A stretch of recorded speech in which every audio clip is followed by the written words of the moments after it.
Hi, I'm Donna Wolfe from Naztazia.com. Today, I'm going to show you 5 easy face masks you can make with household items, including no-sew ones made from bandanas and sewing ones with elastics or ties. The purpose of these masks is simply to keep your germs from getting on someone else. The first no-sew option is made with a 22-inch by 22-inch bandana. If you have an approved filter, place it in the middle, fold the top down, and fold the bottom up. You can use either rubber bands or hair ties. Place one elastic on the right side like this, and place the other elastic on the left side. The distance between the elastics is the cloth part that will cover your mouth and nose. Fold the right side inwards, and then the left side. Tuck one side of the fabric inside like this. Hold the mask by the 2 elastics. Place it over your face and attach the elastics to the ears. Here's what it looks like. By the way, if you don't have a bandana, just cut out a 22-inch square from a heavyweight t-shirt and use that instead. Now, my son does not like the elastics around his ears. For him, I place the bandana down like a diamond instead and fold the left corner inward. And the right corner too. He does, however, like baseball caps and hats. So place the bandana around the nose and mouth area like this. You can twist the 2 ends a bit if you wish.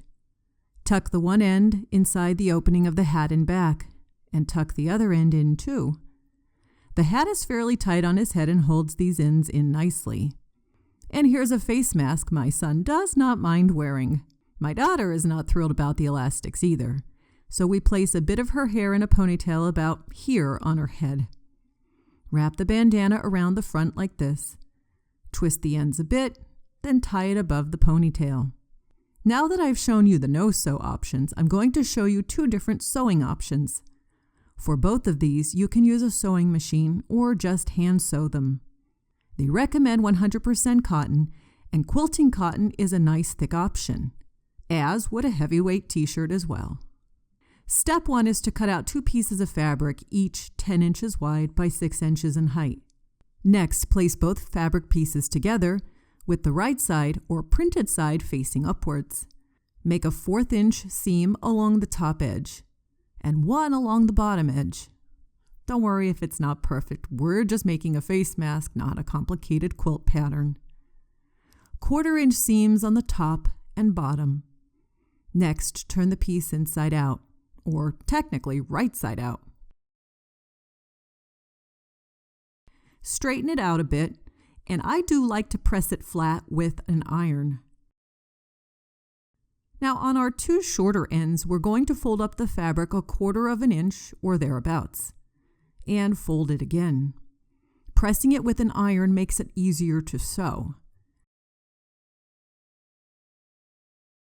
Be sure to do this on both of the shorter sides.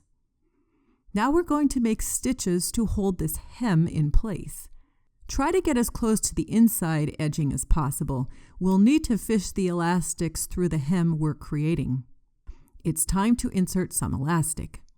If you have soft 1/4 inch elastic, that would work nicely. But if not, look around the house. I'm sure you can find some elastic you can cut out and use for this project. My favorite are these hair ties. They are extremely soft around the ears. Whatever you choose to use, you'll need about 6 or 7 inches. If you happen to have a crochet hook, you can easily insert it into the hemmed part and pull the elastic through using this method.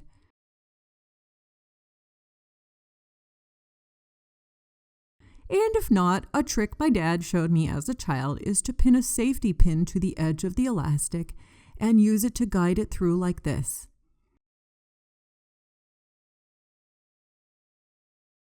It's up to you if you want to tie and knot the elastics or sew them together. You won't feel them inside the hemmed part, so it doesn't really matter which method you choose. Fish the knotted or sewn part inside the hemmed part. You might want to put a stitch or 2 at both openings of the elastic to hold it in place, but you don't have to. Once you've completed the other side, it's time to try on the mask. The nice printed side should face outwards, and the back side should face inwards. Now, if you prefer ties, I found shoelaces work quite nicely. You can also use ribbon or any kind of string that you can find. Instead of fishing the elastics through, use the method to fish the shoelaces through instead.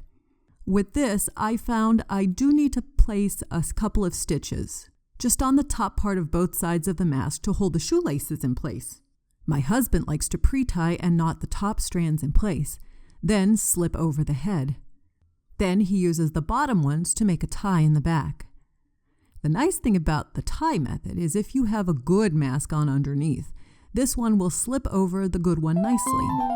And that's how I make face masks for my entire family. To get more videos like this, please subscribe to my YouTube channel.